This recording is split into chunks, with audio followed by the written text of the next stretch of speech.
Hundreds of doctors have walked off the job in Kenya, demanding systemic changes in a hospital where the wrong patient was recently subjected to brain surgery. It has been more than a week since a registrar, a specialist doctor in training, cut open the skull of the patient, who was only meant to have a non-invasive procedure, but the outrage over the mistake is still mounting. On Monday, the Daily Nation newspaper said 700 registrars had walked out of the Kenyatta National Hospital in Nairobi claiming unfair victimization of one of their own. According to the striking registrars, the only person yet to be punished for the mistake is the senior consultant surgeon who should have been supervising the surgery. The registrar who performed the unnecessary procedure, several junior members of the surgery team including the staffer who mixed up the identification tags on two patients, and two senior hospital administrators have all been suspended pending a full investigation.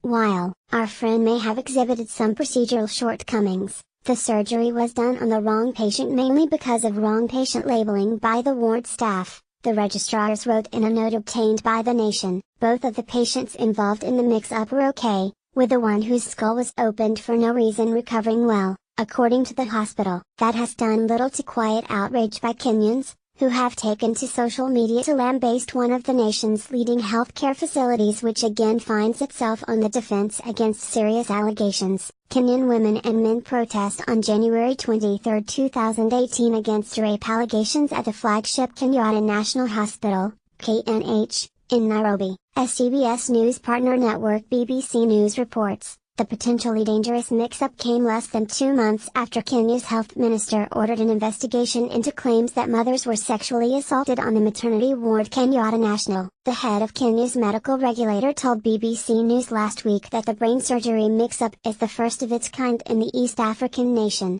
The main doctors and dentists union in Kenya defended the staffers at the hospital after the mistake, arguing that the hospital is simply overwhelmed by staffing shortages and a lack of operating rooms.